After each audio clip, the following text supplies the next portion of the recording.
I'm Josh. And I'm Sam. New Hope book, last one. Let's get started.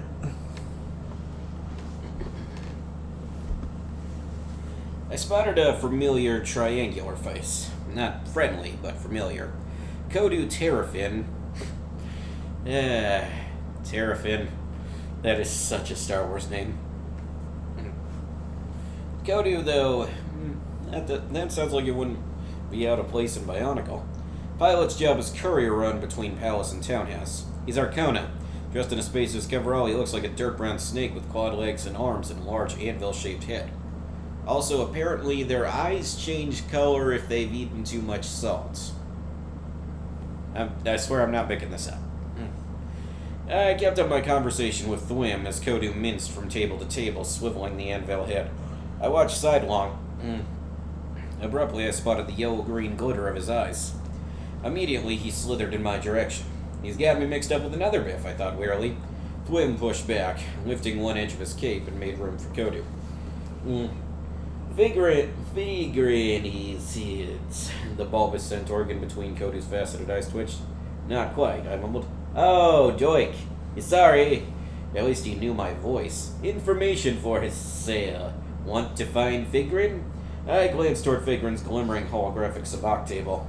Our leader hunched crookedly over his cards, feigning intoxication. Not a good time to interrupt. Who made Doik Nats the band manager, I wondered. Kodu pushed closer. I don't want to stay, he hissed. Do you want to buy? You'd have bidder. He smiled smugly. 10, I offered. Figurin would cover that if the news was worth hearing. What's your plan if the news isn't worth hearing? This guy just reminds me. Hey, you want to buy something? I got really trashy stuff for really high prices. Very funny. Thwim watched the Uvide wheel studiously. His prehensile nose quivered as a cluster of Jawas hurried by, jabbering rapidly. 100, Kodu answered without hesitation. Within 3 minutes, we'd settled on 35. He aligned his credit card with mine, and we effected the transfer. Now, how often do we see people in Star Wars using credit cards? They always pay in cash. It's weird. Jabba, Kodu clicked his finger close. He's angry. Angry? I glanced around. Who this time? Why? You have skipped out on your contract. My stomachs knotted around each other. We got another band. We'd got another band to cover for us. Not as good as we are, but Jabba noticed. It was the worst compliment imaginable. Who would have guessed the big slug paid attention? What'd he do? Oh, Jabba's always paying attention when people don't do what he wants. He likes an excuse to be cruel. Don't we all? This is back in the time where the modal nodes were basically the only band in Star Wars. Well, now, when this book was created. Nowadays we have a bunch of bands from all sorts of different Star Wars media. Basically, makes you wonder about those simpler times.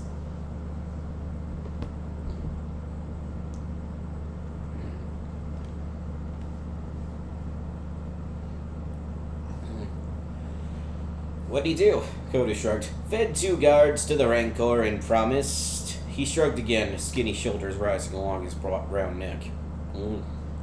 Promised to pay well if someone hold us back to the palace. Goodbye, IFM retirement home. Thanks, Kodu. And I tried to sound as if I meant it. I left a sentimental mother in the bubbling pink swamps of Clackdoor 7. She missed her musical son.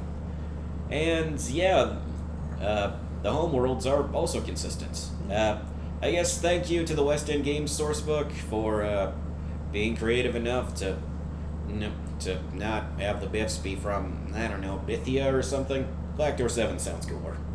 She missed her musical son. Kodu catched his blaster. Goodbye, Doik. Good luck. Luck, right. Either we slipped out of Jabba's range fast, in which case Kodu wouldn't see me again, or I weaseled through the crowd to Figurin's table. Fortunately, Figurin had just lost big time. Aduro shuffled the sabacc deck, scattering and regathering card tiles with a deft gray hand. I tugged Figurin's collar. Finish up. Bad news. He excused himself droopily and arose. It takes twice as long to cross a room when you're looking over your shoulders every other step. Jabba pays well for mayhem. We found an empty spot at the bar. What? Figrin's eyes seemed to have shrunk. Spicing already, or faking it well? I dropped the news on him. We've got our instruments and 2 changes of clothes, I finished. But I'm losing. I'm behind. I flicked my mouth folds. We would also need this gig money to buy food till we could get another job. No. Well, our job recovered from his temper. I explained that to Figrin. Barlight reflections wobbled back and forth on his head as he shook it. We'll get off playing it, he said. What about your stash back at Jabba's? Nothing irreplaceable. We'll leave tomorrow afternoon after the wedding. I'm ready for bigger crowds again. I have a complaint about Figrin Dan's gambling problem. He's all like, but I'm losing. Wait till I win. And you're like, dude, stop gambling. Because when you're gambling, the house always wins. And by house, I mean Jabba. Okay, but Jabba doesn't run this particular casino. Lady Valerian does. So the joke doesn't work quite as well. I'm not saying Jabba runs the house. I'm saying he is the house. Sam, do you know what the house always wins means?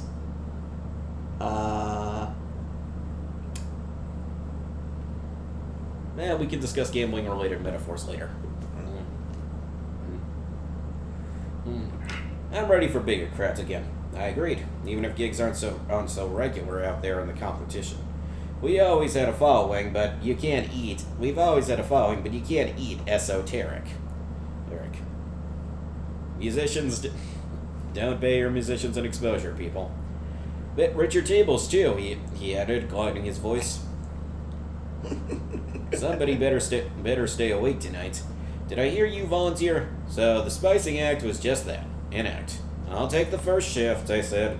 Our band set up bleary-eyed the next morning in the Star Chamber Cafe.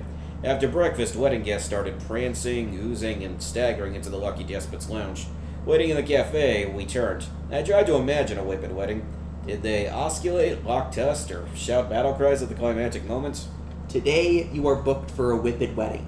Tomorrow, you might be booked for a kid's birthday party. Poor modal notes. I'd spotted 2 turbolists, a kitchen entry and the main entry, and a small circular hatch that must have once been an emergency airlock. My cape, long-snouted friend, the whim, staunchly held up one end of the badge. Around 10 banqueting tables, Lady Val's staff laid out food, programmed bartend droids. Why do you need to program them? Shouldn't they already be programmed before you buy them? I'm being nitpicky and pedantic. More importantly, shouldn't you have good manners towards droids? I'm not sure how that's relevant, but true. Why? Well, I'm just an activist for droid rights, okay? Maybe we can turn that into a running gag or something. And hung garlands, making the Star Chamber as classy as it could be given its state of disrepair. Beyond the big tables lay a dozen little ones. I could almost feel Figrin's mouth folds twitch, anticipating a wealthy crowd in the mood to celebrate. A red raucous cheer erupted in the lounge. They must be married, Figrin mumbled. Beans streamed out into the cafe. Figrin swung into our opening number. Before we finished, I'd started to sweat. Not from the heat. Several of Jabba's toughs had ridden the wave of that stream into the cafe. Were they invited guests, or had Jabba set us up on a one-way trip to the Great Pit of Carcoon? I feel like Jabba sends people to the Great Pit of Carcoon far too often. One more time, I looked around at Valerian security. The E-522 stood beside her back edge, gleaming new blasters and needlers retrofitted for the occasion. Needlers? Did this suddenly turn into a Halo novel? And again, I'm making jokes nobody will get but me. And a shiny new restraining bolt dead center on his massive chest. Evidently, she only trusted droids so far. A young human tottered up to our stage, wearing clean, unpatched clothing and a slouch. Play Tears of Aquana. Aquana. Sounds familiar.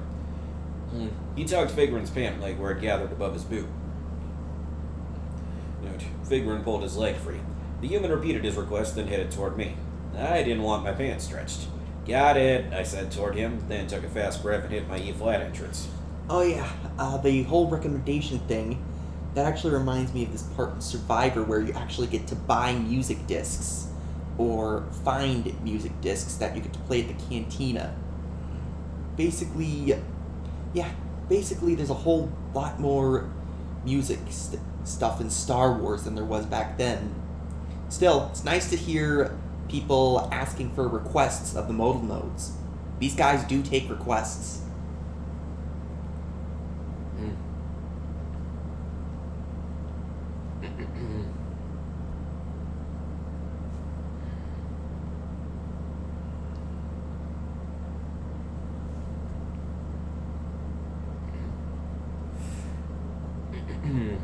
Sorry, just fighting off some bad memories there. Maybe today wasn't a good day to do this. How are we to know that a local gang had adopted one of our numbers as their official song? The Slouch and several friends huddled at the foot of our stage and caterwauled lyrics they'd obviously invented. Several other humans lurched toward the stage, glaring, but figuring. He took an unorthodox cut to the coda. We finished playing before the gang finished singing. Several of them glowered. One newcomer, a darkly tanned female, shoved a non-singing bystander aside. "Now play Worm Case," she growled in a voice that matched the shade of her skin. For Fixer and Amy. Amy. A voice that matched the shade of her skin. And I'm not sure I like the implications of that statement. But, I'm paler than a rabbit in a snowstorm. So, or an albino vampire. I'm not sure which joke works better. Moving on. Wait, Fixer and Kami? Nice reference. Also, I'm pretty sure Worm Case is a reference to Wormy. Oh, that one's even better. That reference is even better. Also, Sam, you don't need to get too close. Just signal that you want to Right. talk into the remote, and I'll bring it over to you, Right. and that way you don't have to. Oh. Okay. Just saying, kind of feels uncomfortable when you breathe on me. Sorry, don't mean to harsh your vibe. I'm not in a good mood today. Got it, said Figurin. I have a 6-bar intro into Worm Case. I got it to 4. When you've played a piece 600 times from memory, you lose track of where you are during the 601st. This time through, it became a crazy game of cut and patch. I don't remember having so much fun with that moldy jump tune. This group didn't try to sing. Wim and another security guard accompanied both gangs away. I rechecked Java's toughs. They'd gathered near the bar, just killing time. For now. At the end of the set, Figurin headed for a sabacc table. I lingered on stage, up out of the congealing smokes and odors. One of the ugliest humans I'd ever seen, with a diagonal sneer for a mouth, sauntered over carrying 2 mugs. "You dry?" he asked in a surly black tone. "This one's lum. That one's letting punch. You get it? Lum, like rum, but we're in space." Thanks. Despite my distaste, I seized the mug of punch and put down half of it. "You're welcome." My plug ugly sat down on one edge of the reflective bandstands, then stared out over the crowd. See, it's not pug ugly because there aren't pugs in Star Wars. Shame. Not wanting to turn his back. Probably a native. I wondered if he considered it polite to ask his name, or if he'd take a swing at me. "Good man," he muttered. "What are you doing on Tatooine?" I set down my mug beside the Omni. "Good question," I said stiffly. "We played the best Palladiums in 6 systems. And I believe it. You're excellent. But you haven't answered my question." I began to worm toward him. "You're looking at it." I nodded down toward Figurin's gaming table. "We were passing through and got stuck. You work around here?" "Yeah." Sounding blue-gray, he picked up my mug. "I 10-bar up the street. Rough living, but somebody's got to keep the droids from taking over." I hissed softly in a range humans find inaudible. "Droids improve life." I was getting ready to remind him when he said, "Keep your reed wet, my friend," and hustled away. Poor Woo-her. Maybe it's just Bith beauty standards, but I've watched the movie so many times, and he's not ugly. He looks fine.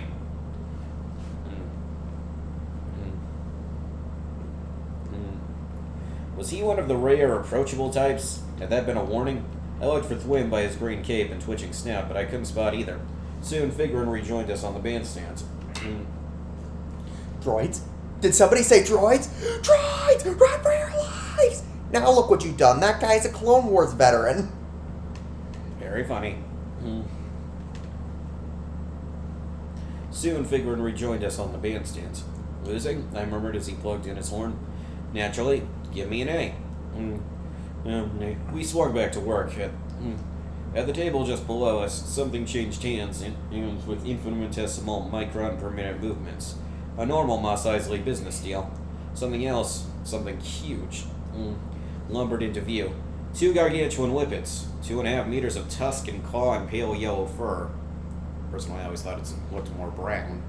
And lashed together and with a garland of imported greenery, danced around our stage with their long furry arms draped around each other. I stood on a platform, but their heads towered over mine. Oh, come on, they're not that tall. Except Crook, he's weirdly buff. Dawab stared rapturously into the broad, leathery, tusk-bottomed face of his bride. Without seeing the surreptitious traders already occupying the closest table, the despot's owner and her professional hunter sank onto empty chairs. They started untwisting greenery. I held my head at an angle that made it look as if I were staring out over the dance floor. But actually, I was watching one of Jabba's toughs, an anemic, gray-skinned Duro, glide in our direction. Alone. Okay, so when girls are gray-skinned, that means they're anemic. Got it. A trio of pap facts twirled past. I wonder if we ever see that species again. Entwining their turquoise tentacles in something that looked like a pre-nuptial embrace of their own. Quivering heaps! They nearly tripped over a mouse droid, wheeling toward Lady Val. Seeing the droid, our hostess bride excused herself from Dawab with a fond pat of his lumpy head. She followed the droid toward her kitchens. The Duro's red eyes lit. He edged along the dance floor, approached Dawab, paused, and bowed. Good hunting, Whippet? Jabba's Duro shouted, gargling through rubbery lips. He extended a thin, knobby hand. Dawab's massive paw closed on the Duro's arm, dangling a ribbon of leaves. Explain that remark, Duro, or I shall serve your roasted ribs to my lady for breakfast. No, no. The Duro rocked his head, cringing. I do not signify your lovely mate. I am addressing Dawab, bounty hunter of great repute, am I not? Placated, Dawab released the gray arm. I am he. He tilted his head back. Is there someone you want splashed, Duro? I breathed a little easier, too. Playing by memory means occasional boredom and backflashes, but sometimes it saves your neck. I kept listening and playing. Has the lovely bride offered any game yet? Asked the Duro. Dawab flicked one tusk with a forepaw. What is your point? I strained to hear the Duro answer. There's a bigger boss on Tatooine, excellent one. Lady Valerian pays him protection money. A whippet who truly loves the hunt doesn't settle for small bait. My employer just offered a record bounty. You're probably not looking for work at the moment, but opportunities like this come rarely. So the toughs were baiting Lady Val through her bridegroom, and not us. Goggle-eyed, I'd hit a string of offbeats and reminded myself that Jabba had plenty of time to come for us. Dawab clenched his paws over her table. Bounty? Is it a fierce bait? The Duro shrugged. His name is Solo, small-time smuggler, but he made the boss big-time mad. Yeah, Han's done that to a lot of people. He's not as bad about it as Afra, but he's still pretty bad about it. He's Han Solo. He's Han Solo. He's Han Solo. He's Han Solo. Solo.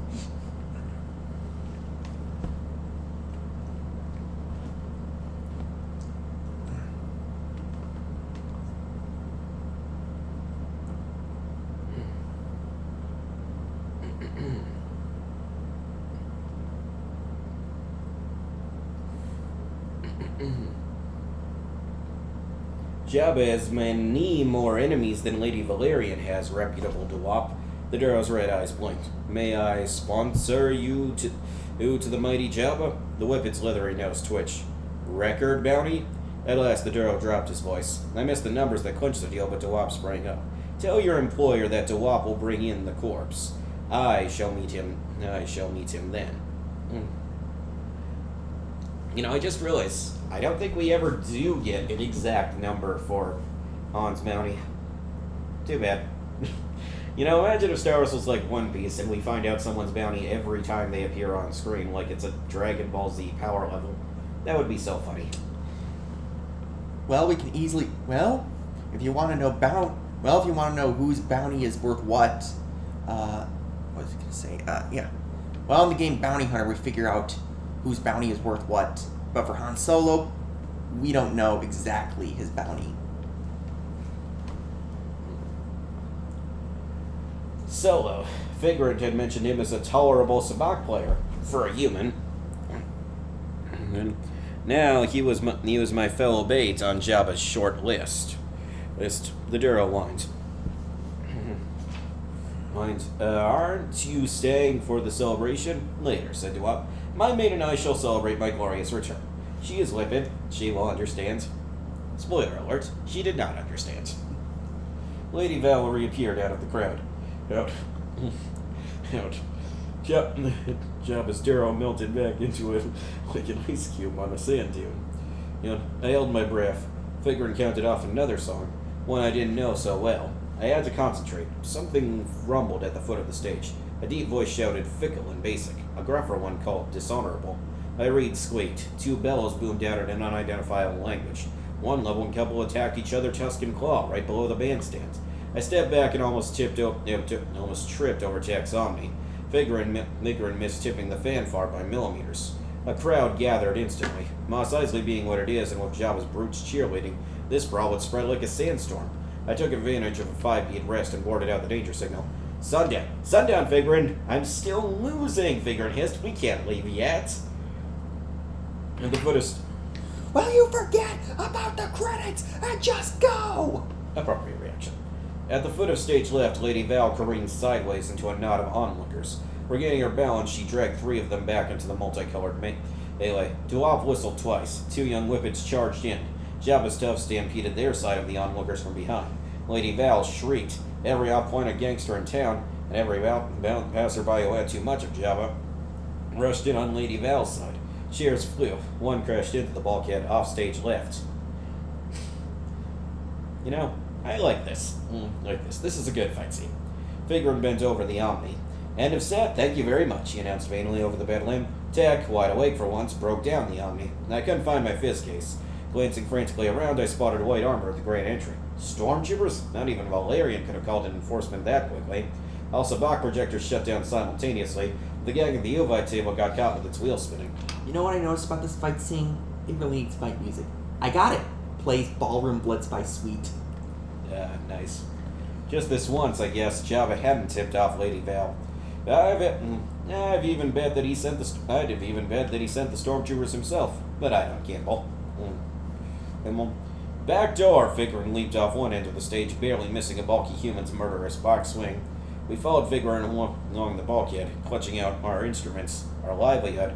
I spotted my new friend Thwim bashing heads. Help us! We're unarmed! I shouted. Unarmed. Not a good thing to be when stormtroopers are around. His nose swiveled toward us. He leveled his blaster into the midst of us and fired. Tennant shrieked and dropped his fanfare case. Appalled, I ducked. Get the instruments, Figurant cried. Now dove into a scrum and emerged carrying one arm at an on angle, and 2 fanfare cases. I grabbed Tennant's unwounded arm and pulled him closer to the hatch, mentally promising anything and everything to any deity listening. If only I could escape with my fingers unbroken, and my uncased fizz undamaged. E5 stood his post, calmly blasting every being that approached him. Figurant stopped running so suddenly that Tech almost bowled him over. I glanced back over my shoulder. Now he's heading that way. Imperial and unlicensed weapons popped off all over the Star Chamber Cafe. Well, I reminded myself, I've always had better relations with droids than with sapiens. I marched straight toward E5. Should that be organics? Doik! Figurant cried. Get back here! Get away! E5 didn't shoot, just as I figured he'd still had us on his recognition circuits.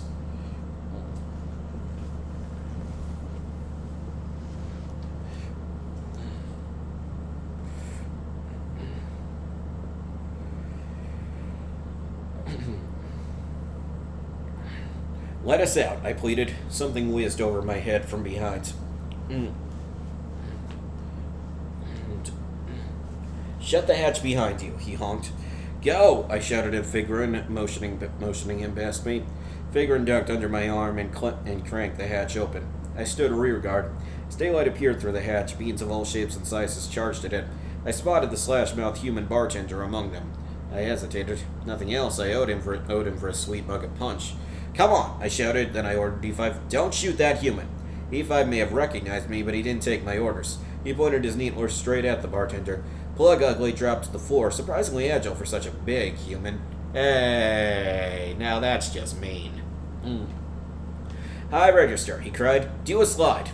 But it sounded crazy, but I raised my uncased fizz and let out a squeal, pushing it higher with all the breath I could muster.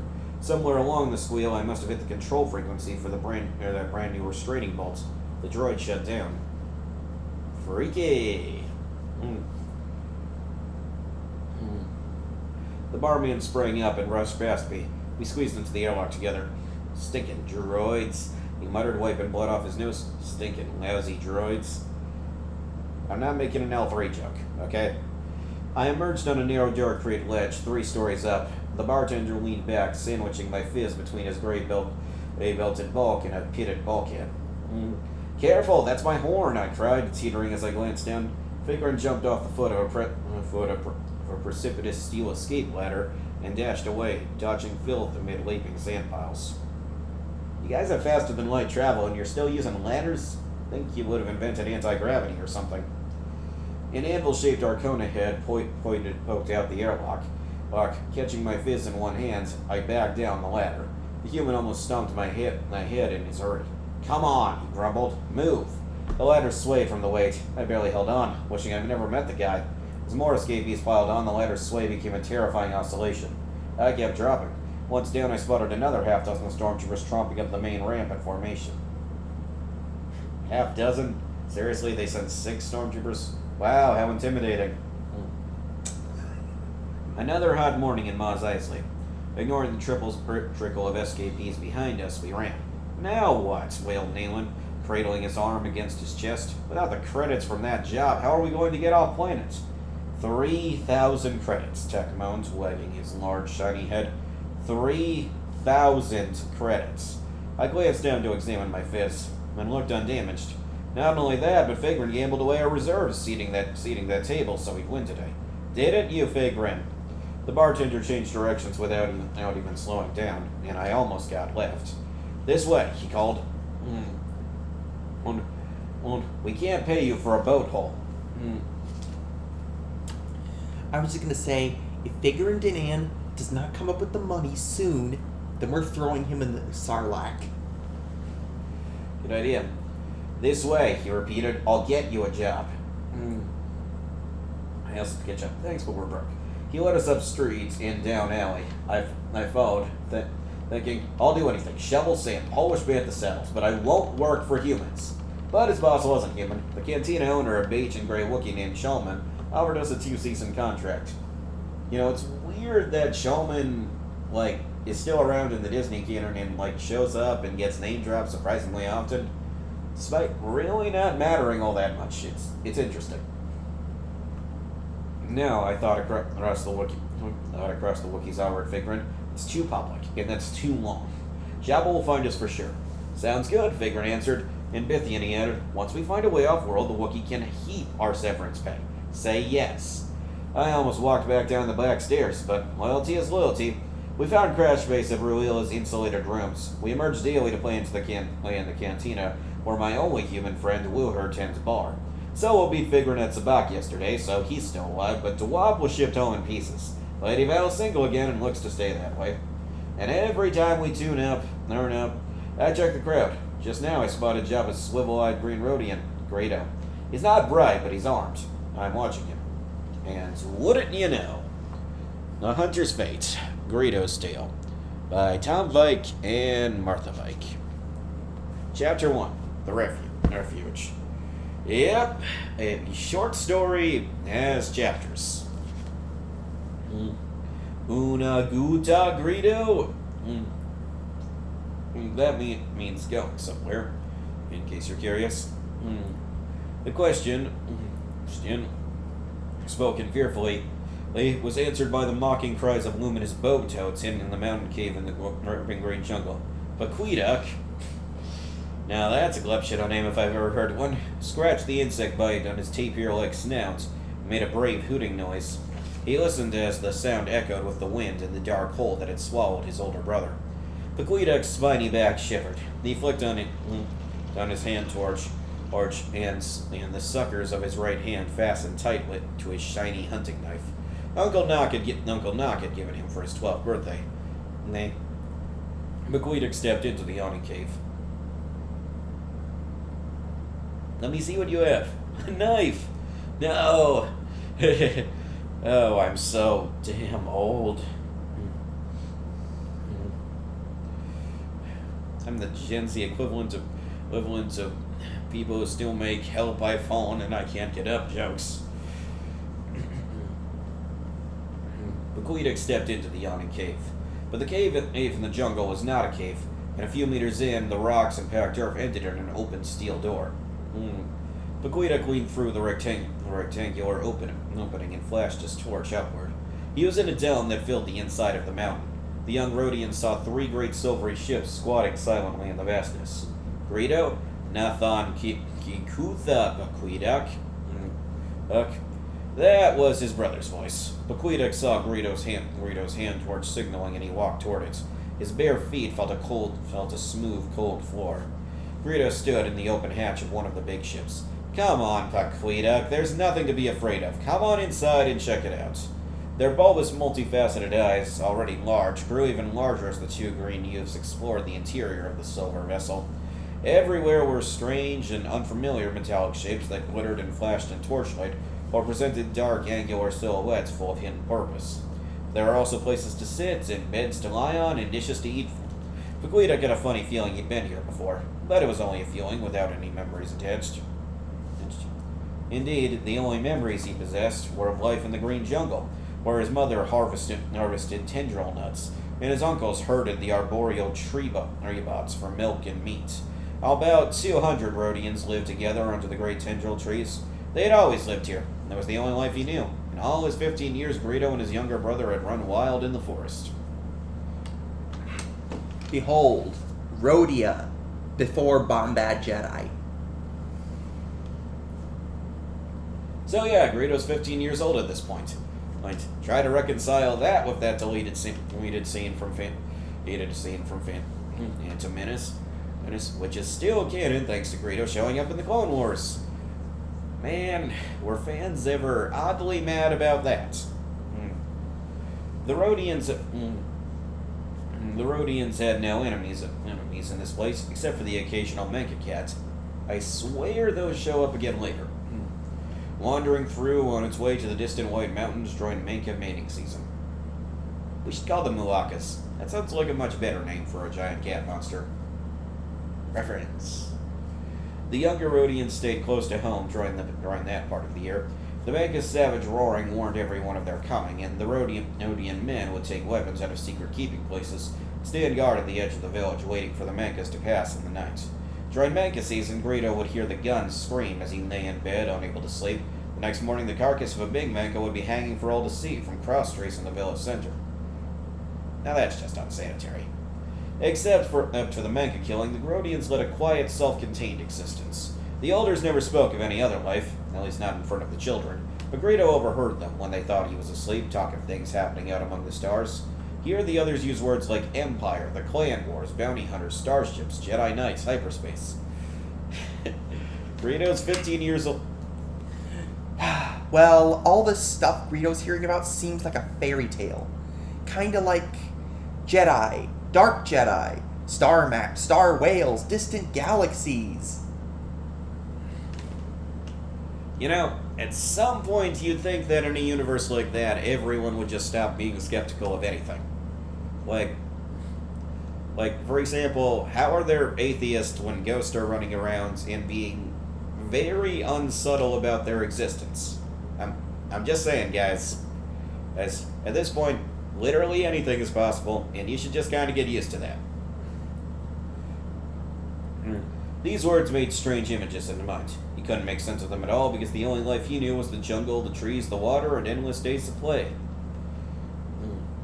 Okay, I'm not going to go on too long about how much Greedo's backstory has been retconned. And I'm not going to dwell on it. I promise I am not going to dwell on it. But the older's secret talk filled him with feelings of unexplainable longing. Somehow he knew that he didn't belong to this green world. He belonged somewhere else, out among the stars. The silver ships were the proof.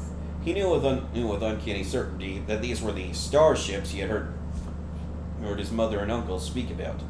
Surely his mother would tell him why the ships were hidden under the mountain. But Greedo isn't old enough to know, but I am.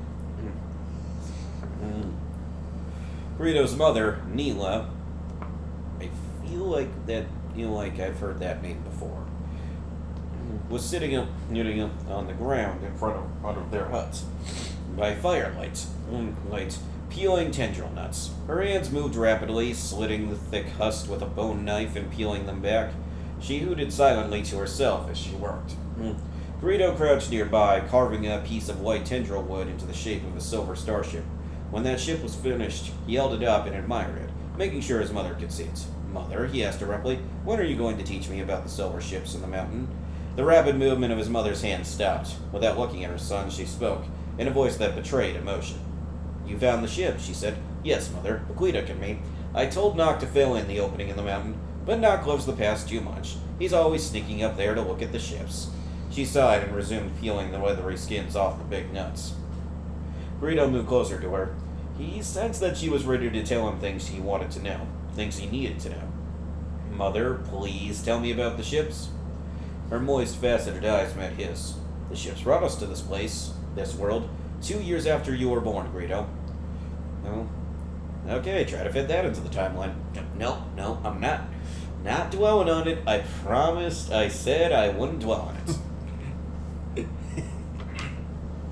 This is Greedo's timeline, and this is the retcon. Choo choo.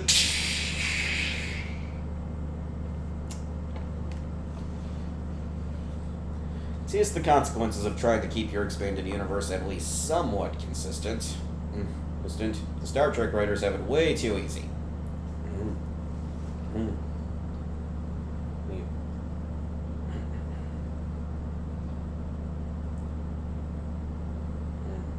"Wasn't I born here? In the jungle?" "You were born out there." She pointed at the evening sky, visible through the tall tendril trees, where the first stars were appearing. On the world of our people, the planet Rhodia, there was much killing then. Your father was killed while I was carrying your brother. We had to leave or die. At one point I promise this will be the last time I bring it up, but they tried to claim that the Greedo who shows up in the prequel era is actually Greedo's dad, who was also named Greedo. Yeah, that ended up being super messed up by the Clone Wars, so. Again, choo choo. It's not as bad as what ended up happening with Boba Fett. Oh boy, we will get to Boba Fett.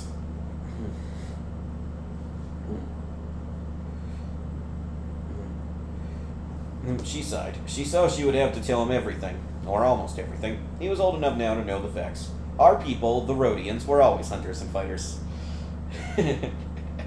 Oh, man. I have seen people absolutely hate how that's just kind of how Star Wars world building works. If one character shows up, they're clearly a representative of their entire species. And whatever they've got going on, that's just that species' main gimmick, their quirk, their hats. I don't know what's funnier, the fact that they think Greedo's a fighter, or the fact that Greedo could be good at anything. Oh, yeah. I mean, at least all the other Rhodians are competent bounty hunters. Speaking of that, I saw Greedo fall off of a speeder twice, and that speeder bike was parked. It's a shame he didn't live longer. He's so funny. The love of death was strong in us. Many years ago, when the meat game was gone, we learned to raise all our food, but our people began to hunt each other for sport. They killed each other? Yes, for sport. For deadly sport. Some Rhodians thought it was foolishness and refused to participate. Your father was one of those. A great bounty hunter was he, but he refused to join the foolish gladiator hunts. What is a bounty hunter, Mother? Greedo felt a chill in his spine, waiting for the answer. Your father hunted criminals and outlaws, or people with a price on their heads. He was highly honored for his skill. He made us very wealthy. Is that why he died? No. An evil clan leader, Navik the Red, who I'm pretty sure still exists in the Disney canon, even if just barely, is another one of those people from the Build the Millennium Falcon magazine I mean, another one of the consequences of the Build the Millennium Falcon magazine, still, like, acting as though the Legends continuity was still around despite being after April 2014, and nobody cares about this pedantic, nitpicky nerd shit anyways. But yeah, Namek the Red shows up in the NJO novels, which is a rare example of the NJO novels actually thinking that, the 90s EU mattered, which the NJO novels did not do often.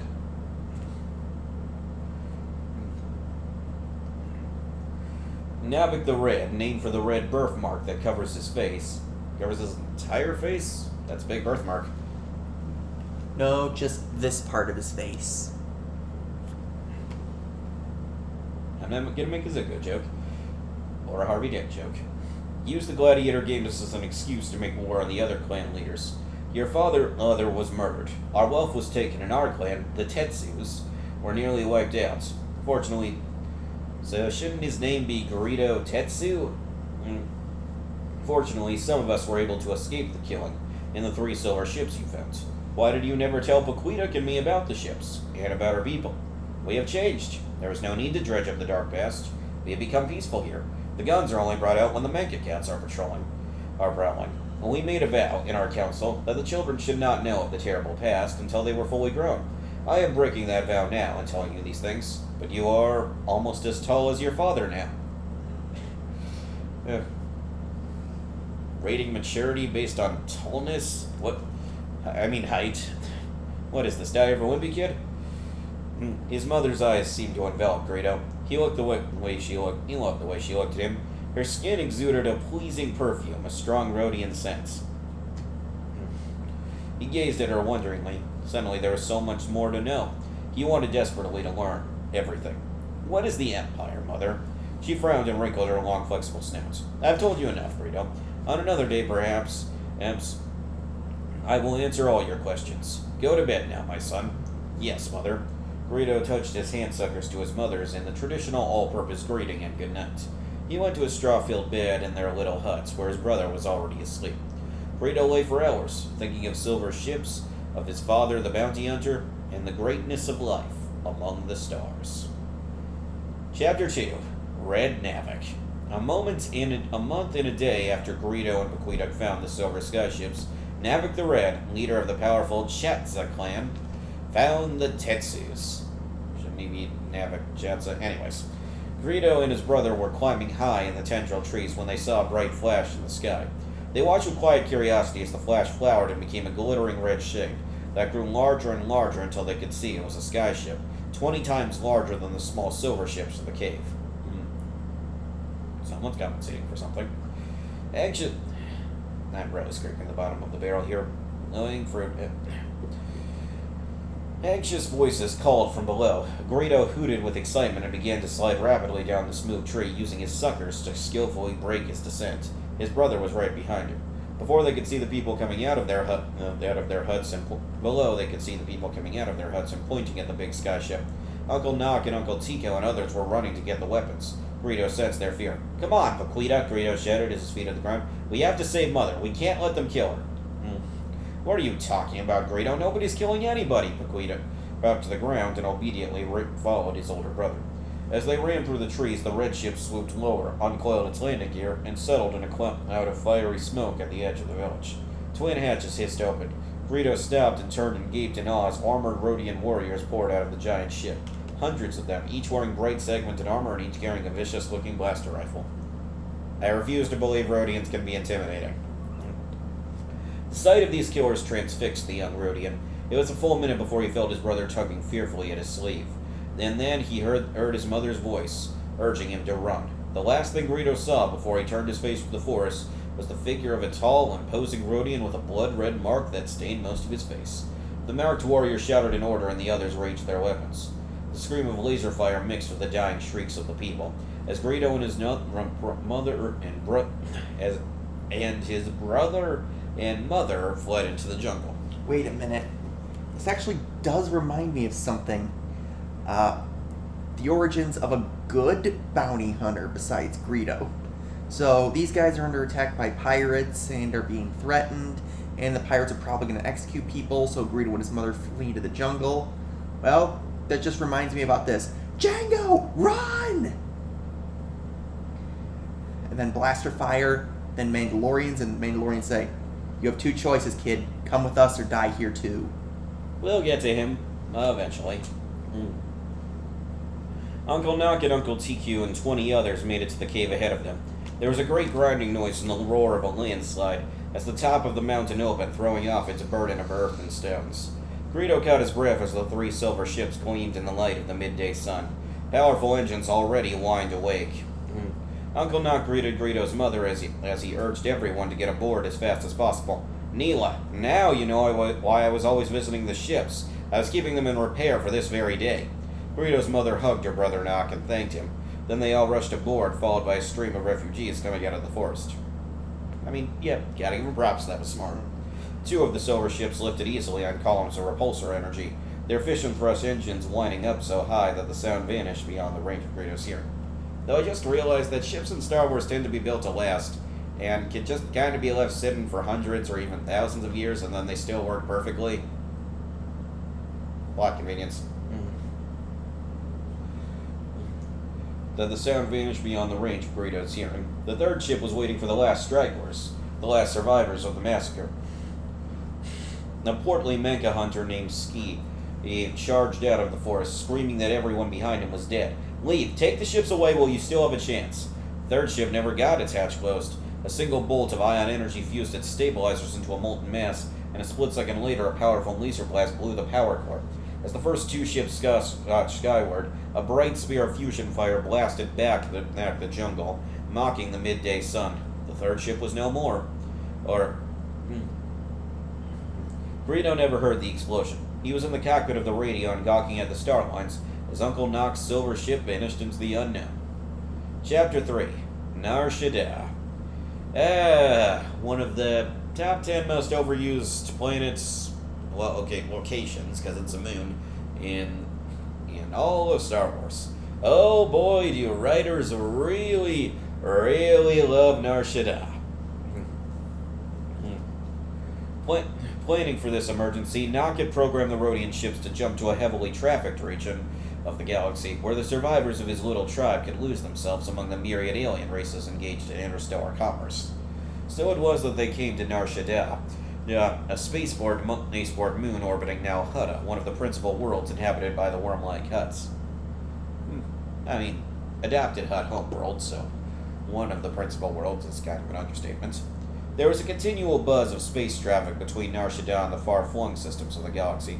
Mighty intergalactic transports and bulk cargo vessels, the garish yachts and caravels of the Hutt gang lords, the battle-scarred corsairs of the mercenaries and bounty hunters, the pirate brigantines, and even the occasional commercial passenger liner packed Starjammer or massive migration arcs, and of course the ever-present star cruisers and sleek patrol vessels of the Imperial Navy. The surface of Nar Shaddaa was an interlocking grid of miles-high cities and docking stations, built up over thousands of years. Level upon level of freight depots and warehouses and repair facilities were linked by gaudy old thoroughfares that spanned the globe, bridging canyons that reached from the upper strata swarming with life, to the glowing depths where several forms of subspecies thrived on the refuge that fell continuously from the towering heights. Say what you will about this book, at least it has good descriptions. Greedo and his brother and mother and all the pilgrims on these two silver ships came to Nar Shaddaa, merging with the life of the great spaceport moon, finding a home in the huge sector controlled by Corellian smugglers. Oh, so that's why it's called all that. The Corellians kept things reasonably under control in their part of the moon. Gambling was an important source of income for them. Wait, I thought they hated odds. Oh, right, Casanta's a Sabacc player, and, they're all copycats. All races were invited to wander the brightly lit avenues and gawk and eat and drink and throw away money in the Sabacc joints. A gun duel or a bounty killing now and then was to be expected, and petty thievery was largely overlooked. But there was an unwritten law in the Corellian sector enforced by port control.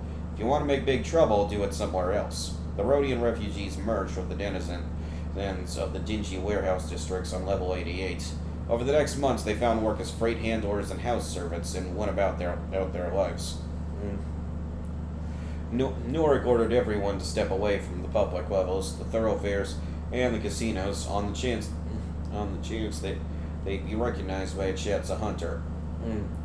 Nock assured them their stay on Nar Shaddaa was a temporary one, until he could locate another jungle world where they could dwell in peace.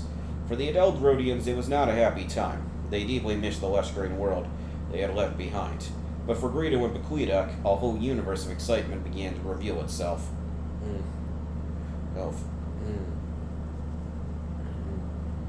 4 years later, Greedo's people were still on Nar Shaddaa, working and surviving. Greedo was 19. His brother was 16. The Green Youths had merged with the boundless spectacle of the galaxy.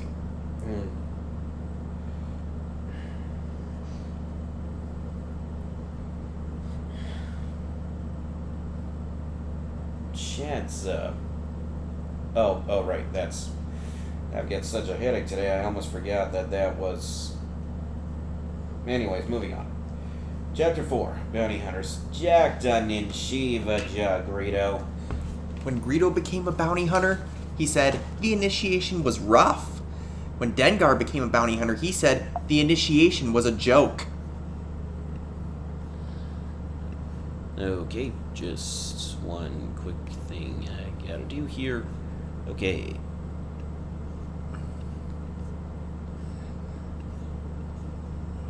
Alright, now, let's see. Greedo leaped back as 3 repulsor bikes whipped past, jumped a broken rotating wall, and disappeared into one of the crowded concourses that had been declared off limits by Uncle Nock. He watched his brother and friends swerve their bikes among the land speeders, antique wheeled cabs, HUD floaters, skillfully dodging the strolling gamblers, alien pirates, space traders, street hawkers, ragtag homeless, and bounty hunters. Grow up, Aqueduct. Greedo slouched against a wall, waiting for his friend, Anki Friend. I think he might show up in the Dark Empire comics. A Sionis scuff biomorph who had taught him the secrets of the street. Greedo, on the edge of adulthood, had left the games of childhood behind. He traded his repulsor bike for a fine pair of boots. He had stolen a precious Rancor skin jacket. Okay, I've seen Rancor skin. Why would you want to make jackets out of that thing? How could you make jackets out of that thing? Anyways. Well, I don't know about Rancor skin, but Rancor Teeth is a pretty fun game for bounty hunters to play. Count my teeth with a Rancor. But Bosk says anyone can do it with a dead Rancor.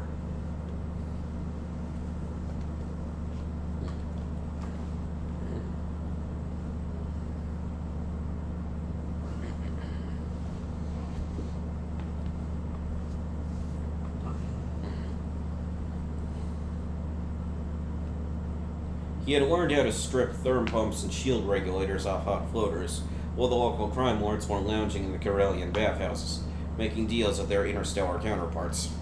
Enki Freb had shown Greedo the ins and outs of the black market, who paid the most for stolen hardware, and who had the best price on Glitterstem, skin jackets, and York music cubes. Freb and Greedo were a team, and had been a team. Glitterstem would be a good name for a real electric, anyway. And had been a team for 2 years. Bequedak was still a dumb kid, yet playing mindless street games with his pals. Scott Shusko Bequedak, which translates to grow up Bequedak, apparently.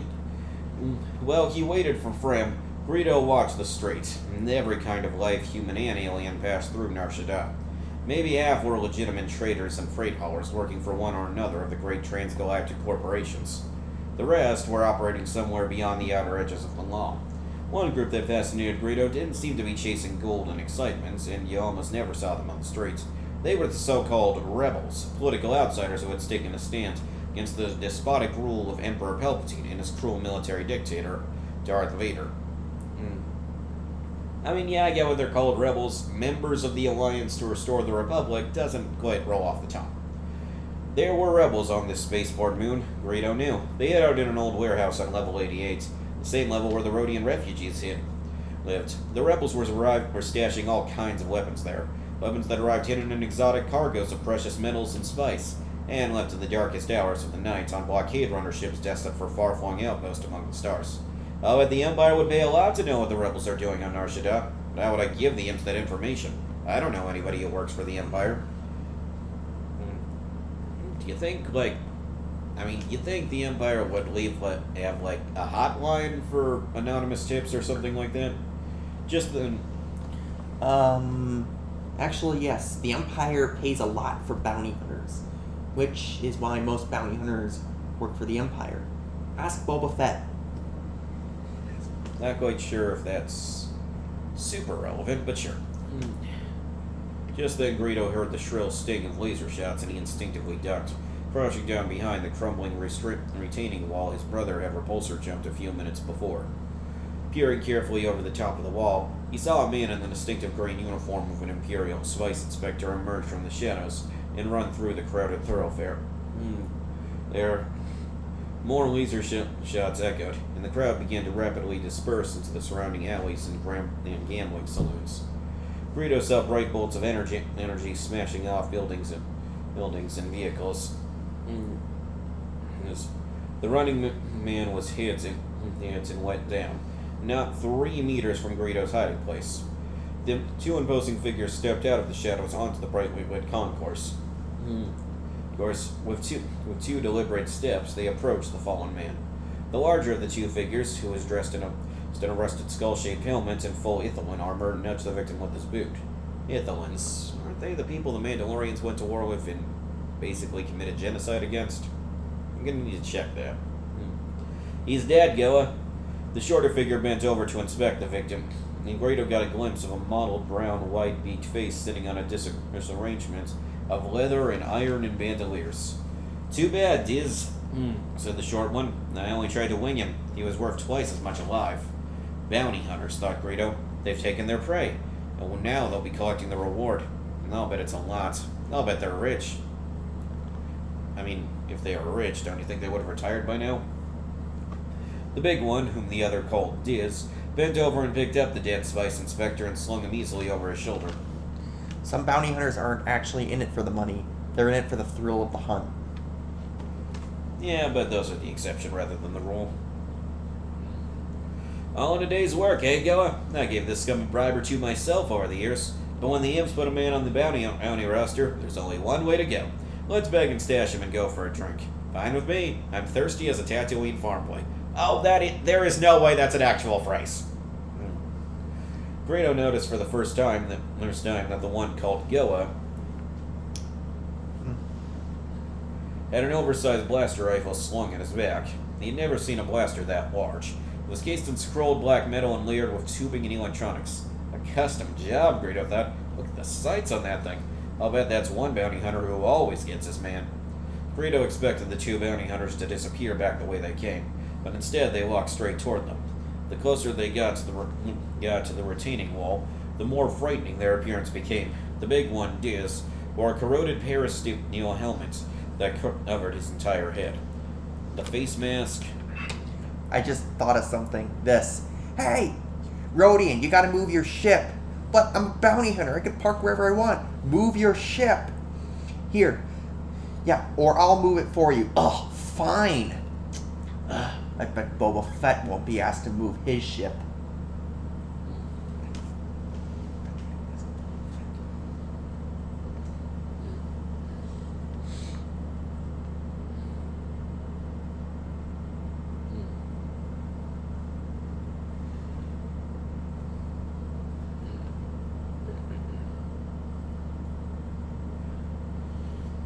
Corroded parasteel helmet that covered his entire head. The face mask, narrow eye slits, and a stylized death's head communicated deadly, inexorable threats. This one wore the armor of the extinct Ithalan race. Greedo knew the warlike Ithalans had been wiped out hundreds of years ago, their civilization crushed and annihilated by another equally warlike race, the Mandalore. Ha! I knew it! From the looks of his armor, thought Greedo, he must have stolen it from an Imperial museum. I assume that Imperial Museum used to be a Republic museum or something, because I don't really think. The other bounty hunter, Goa, was outfitted in a hodgepodge of gear that suggested he never changed it or took it off. He had simply added new pieces over the worn-out ones until he became a walking collection of military costuming and equipment. How does he go to the bathroom? Probably best not to dwell on it. The most fascinating aspect of Go was his head. Obviously an intelligent species of bird, or descended from birds. Alright, I think that's enough for today.